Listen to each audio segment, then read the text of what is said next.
Liebe Schwestern und Brüder, es ist ein bisschen die Gefahr, dass heute lauter Corona-Predigten gehalten werden.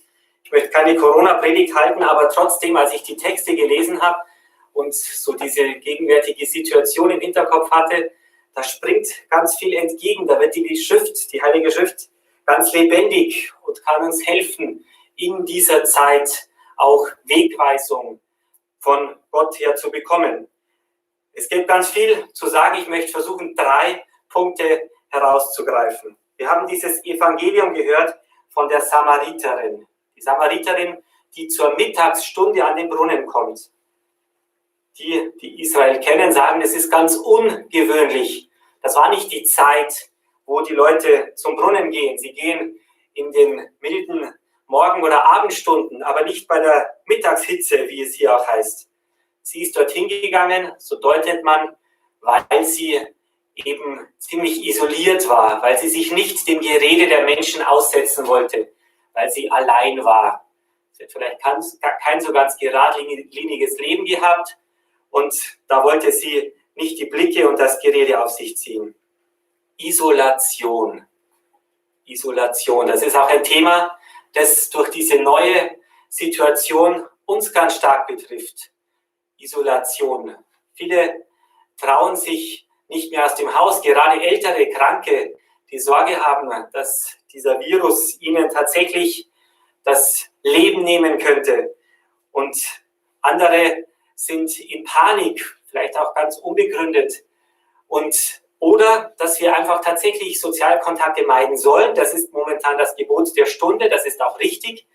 Und dass wir dadurch manchmal den Eindruck haben, dass wir einsam werden, dass vieles von dem weggebrochen ist, was wir sonst eben machen.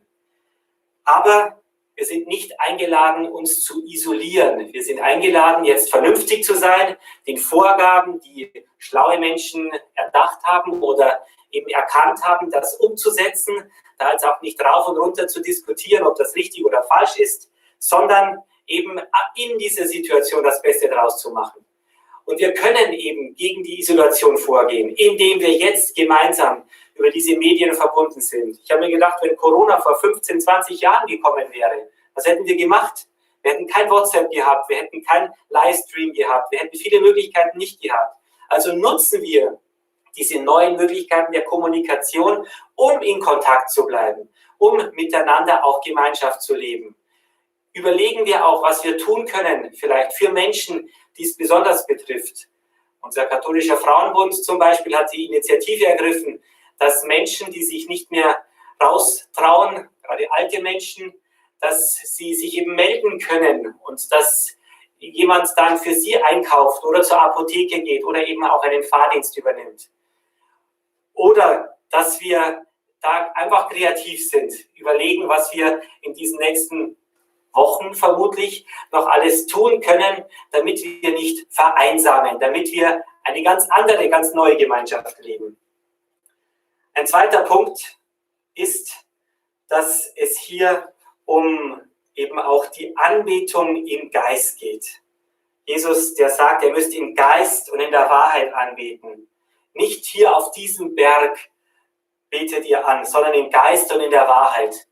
Ich habe den Eindruck, dass Gott das auch nochmal in einer ganz anderen Art und Weise jetzt zulässt oder von uns erwartet. Wir haben uns sind die Orte teilweise genommen, die Gewohnheiten, wie wir es gewohnt waren, unseren Glauben zu leben, unsere Spiritualität zu leben. Natürlich sind unsere Kirchen auch weiterhin fürs persönliche Gebet geöffnet, aber so die äußeren Formen, die fehlen uns. Und da dürfen wir eben auch versuchen, neben dem, dass wir uns online treffen, dass wir versuchen, wirklich im Geist und in der Wahrheit Anbeter zu werden. Dass wir auch ganz neu hinspüren, was das bedeutet, dieses Wort Jesu, dass wir eben innerlich mit dem Herrn, mit Gott verbunden sein sollen, dass wir innerlich uns zusammentun und dass wir uns auch nicht auseinander dividieren lassen, dass wir nicht in eine Uneinheit kommen. Wir haben in diesem Evangelium auch gehört, dass die Samariter und die Juden verfeindet waren. Uneinheit ist nie gut. Ich habe in den letzten Tagen viele verschiedene Reaktionen gehört auf dieses Verbot von öffentlichen Gottesdiensten. Die einen, die sagen, so ein Blödsinn, Herr Pfarrer, seien Sie mutig, machen Sie die Revolution, halten Sie sich nicht dran. Die anderen, die sagen, selbst das, was wir hier machen, dass jetzt hier Lektor und Musik dabei ist schon viel zu viel. Ich merke, dass da eine große Uneinheit entsteht zwischen den verschiedenen Ansichten. Lassen wir uns nicht in die Uneinheit treiben, sondern versuchen wir in der Einheit zu bleiben. Nehmen wir das hin, die Gegebenheiten, und machen wir das Beste draus. Und der letzte und für mich fast wichtigste Punkt: Es geht in diesen Texten um dieses lebendige Wasser. Schon im Buch Exodus hat es geheißen, das Volk dürstete nach Wasser und sie murrten gegen Mose, weil sie das Wasser nicht hatten.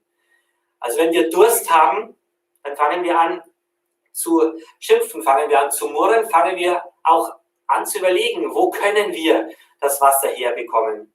Und im Evangelium geht es um diese Samariterin, die Jesus zunächst das Wasser reicht, weil er Durst hat. Aber dann entwickelt sich dieser Dialog und letztendlich wird schnell klar, es geht um ein ganz anderes Gut, um ein ganz anderes Wasser, lebendiges Wasser, das nur Gott, das nur Jesus schenken kann. Womit stillen wir unseren Durst? Ich glaube, das ist so eine Frage dieser Zeit, die uns durch die Umstände auch ganz neu trifft. Womit stillen wir unseren Durst? Sind wir so, dass wir eben das schnelle Vergnügen suchen? Das ist schön. Feste feiern, zusammenkommen, seinen Hobbys nachgehen. Alles das sind schöne Dinge. Vieles von dem ist uns jetzt genommen. Oder stillen wir unseren Durst darin, dass wir möglichst viel Sicherheit suchen, dass wir meinen, ein gutes Polster auf der Bank oder ganz viele Versicherungen, die können alles absichern, dann geht es mir gut, wenn ich möglichst alles abgesichert, versichert habe, dann kann ich ruhig schlafen, weil dann ist alles gut. Und plötzlich kommt so ein Coronavirus, die Börsen spielen verrückt, keiner weiß, wie es weitergeht, konjunkturelle Sorgen, alles kommt durcheinander. Alle diese Sicherheiten, alles das, worauf wir so oft materiell zählen, kommt ins Wanken. Oder auch für diejenigen, die tatsächlich ihren Durst bei Gott stillen. Selbst da kommt alles ins Wanken. Das, wie schon gesagt, die äußeren Formen des praktizierten Glaubens, der Spiritualität nicht mehr so möglich sind wie sonst. Also für uns alle ist das eine Zeit, wo wir überlegen dürfen, wo ist meine Quelle? Wo ist mein Fels, auf dem ich stehe? Was gibt mir wirklich Sicherheit? Was ist das, was mir die Angst nehmen kann? Was mir hilft, auch in solchen wirren, solchen verrückten, solchen unsicheren Zeiten gut und froh zu leben? Es ist nicht verboten, sich zu freuen. Es sind Zeiten, in denen wir ganz neu hinspüren dürfen, wo unsere Freude, unsere Quelle ist. So möchte ich uns einladen, dass wir mit diesen Texten, dass wir die auch mit hineinnehmen. Das ist immer die Einladung, aber jetzt vielleicht umso mehr. Lesen Sie diese Texte nochmal. Ich werde am Schluss nochmal sagen, wo man das alles findet, und versuchen zu schauen, was will Gott uns in dieser Zeit eben sagen. Was ist das, wo Gott uns helfen möchte? Wo stille ich meinen Durst? Wo bekomme ich meine Sicherheit? Was ist das Fundament, auf dem ich stehe? Amen.